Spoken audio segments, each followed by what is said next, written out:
there, this is Bernard again. Today I will show you a video about a new feature that is called checkLinks.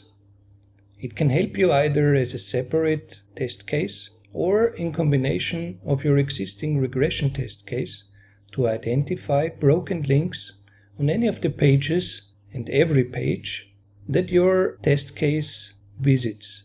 In the first case we are looking at an example. You can find it in the examples folder. The name is link checker, where we only have actually the two commands go to URL and the value of the URL and the command to check the links. That's it. That's the two activities. In the data tab, here is the URL, and we will go through these 4 URLs. That's our whole test case. So I'm starting baangt.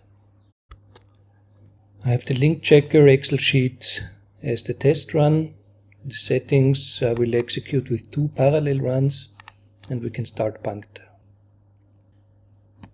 So now we can see we have 2 running Chrome browsers that will actually go through the list of our URLs. This will take some time depending on how many links are on a page. Now we see that the test run was finished, the browser windows are gone, and we can open the Finder or the Explorer on Windows, the result file, which is in the same directory unless we choose otherwise. And this is called the baangt link checker. So we see again the test case. When we open the file, we see that we had 4 test records. 2 were successful, 2 were on error. The whole activity took 3 minutes, and we can see some other parameters about the test run. In the output, we see the 2 test cases that failed and the 2 that were okay. Now we can go into each one and check why it failed. For instance, here we have a broken link for simple API.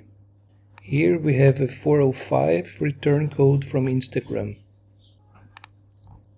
In the next line, we can see that there are invalid URLs, that there are non-existing sites. So basically every error code that is higher or equal to 400 leads to a failed test case.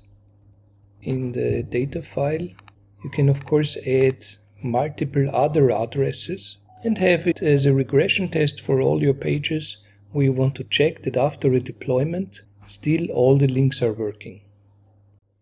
Now let me show you another example how you can use the checkLinks functionality.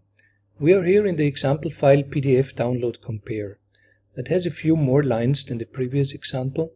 It goes to an URL. In this case it is a fixed URL. It clicks on a button. Then it does a PDF comparison, which is not relevant for us. And then it does the checkLinks. Let's see the data file. Data file is easy. We have a link part and we have the PDF comparison UID, which is also not relevant for us here. Okay, let's run this example. We start baangt again. We still have the link checker from the previous run. We will exchange that to the PDF download and compare. In this case, I will run with 1 parallel run and we will execute.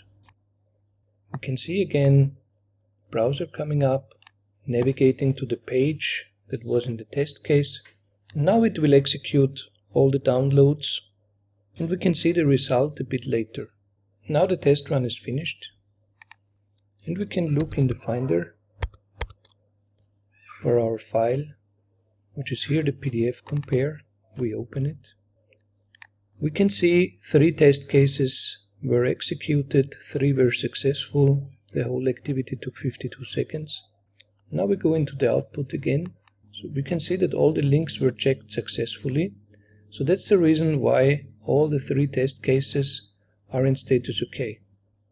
This is a simple way for you to add this functionality to any of your test cases. Whenever you visit a new page, you can simply enter the checkLinks command and make sure that all the links on your deployment system work. The last part of this video is the developer's corner.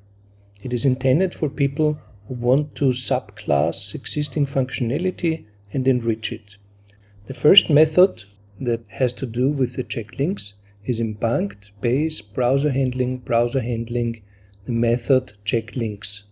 This is where the activity happens, where we request, using the requests module, the header of the site and then do the checks. The second step is in test step master.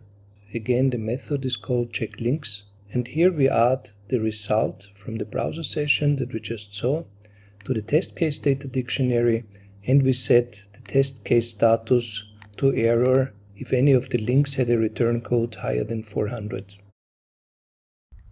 That's it for this video. Don't forget to subscribe if you want to see more of our content.